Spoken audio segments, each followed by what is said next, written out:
तो सत्ता पक्ष हो या विपक्ष अपनी बातों से पीछे हटने को तैयार नहीं है और शुरुआत में ही टकराव की आज लोकसभा स्पीकर के लिए वोटिंग हो रही है। इस वक्त की बड़ी खबर, अब से थोड़ी देर बाद सुबह 11 बजे स्पीकर के लिए वोटिंग होगी। एनडीए की ओर से ओम बिरला, वहीं इंडिया गठबंधन की ओर से के सुरेश उम्मीदवार बनाए गए हैं। 48 साल बाद स्पीकर के लिए चुनाव का सहारा लिया जा रहा है और एनडीए के पास नंबर गेम जरूर है। नंबर गेम में एनडीए जरूर भारी नजर आती है, लेकिन इंडिया गठबंधन भी इस मौके का इस्तेमाल अपने कई रणनीतियों को साधने के लिए करेगा। हमारे कई सहयोगी हमारे साथ लगातार बने हुए हैं। रविंद्र, अगर बात की जाए सरकार की, तो सरकार ने यह साफ कर दिया है कि वो दबाव की राजनीति के आगे नहीं झुकेंगे, लेकिन नंबर गेम से निपटना आगे जब भविष्य में अहम बिलों पर समर्थन की जरूरत पड़ेगी, तब शायद फ्लोर मैनेजर्स के लिए चुनौती होगा।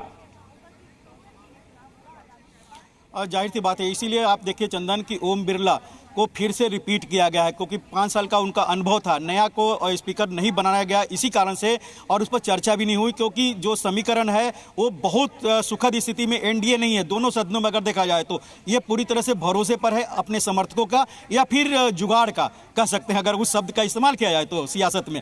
तो कहीं ना कहीं इसलिए जो अहम बिल, चाहे वन नेशन वन इलेक्शन की बात हो, यूजीसी की बात हो, या फिर अन्य दूसरे जो तमाम जो सुधारों की बात होती है, इकोनॉमिक सुधारों की बात होती है, क्योंकि प्रधानमंत्री ने कहा बड़े फैसले होंगे, कड़े फैसले होंगे। ऐसे बड़े फैसले और कड़े फैसले सदन के अंदर में बहुमत से होते हैं। कई बिल तो 2/3 बहुमत से भी कराने होते हैं। तो केओस में या तो बिल पास कराइए या समर्थन से, तो कहीं ना कहीं डीन में पास कराने से बेहतर है कि समर्थन ले जाए। तो चुनौती सरकार के लिए रहेगी अहम बिलों को पास कराने। ऐसे में रवि, बड़ा सवाल यह है कि क्या विपक्ष की रणनीति भी यही है कि सरकार को कहीं ना कहीं जो है पॉलिसी पैरालिसिस की ओर ले जाया जाए, और जो हंगामा है उसमें कहीं ना कहीं जो मोदी सरकार है, जो कि पिछले 2 वर्जन के मुकाबले इस बार कमजोर है, उसे खुल करके खेलने का मौका बिल्कुल ना मिले? अब बिल्कुल ऐसा मैंडेट ऐसा ही है कि लगता नहीं है कि बहुत खुलकर मोदी सरकार खेल पाएगी और विपक्ष उसको खेलने देगा।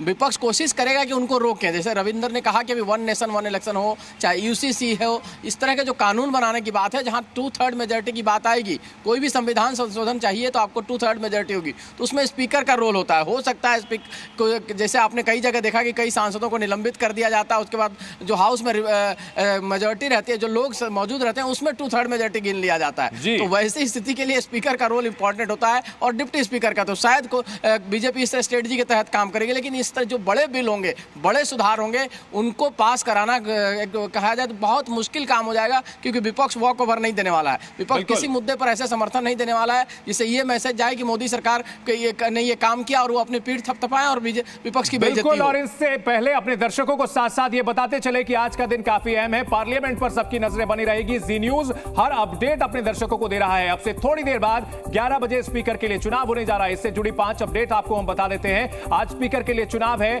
ओम बिरला एनडीए के उम्मीदवार हैं, जबकि के सुरेश इंडिया गठबंधन के उम्मीदवार हैं। दोनों ही पार्टियों ने अपने सांसदों के लिए व्हिप जारी कर दिया है। टीएमसी मान गई है, टीएमसी इंडिया गठबंधन के उम्मीदवार के पक्ष में वोट करने जा रही है, और एनडीए की ओर से दावा किया जा रहा है कि उनके पास 300 से ज्यादा सांसदों का समर्थन है। यानी नंबर गेम में एनडीए कंफर्टेबल मेजॉरिटी में दिखता है। वहीं इंडिया गठबंधन की अग्नि परीक्षा भले ही हो, लेकिन मकसद एक है कि जो विपक्षी पार्टियां हैं सभी को एकजुट रखा जाए, ताकि सरकार के सामने मजबूती से अपनी बात रखी जाए और सरकार के जो फैसले हो उन पर मजबूती से सवाल खड़े किए जा सके।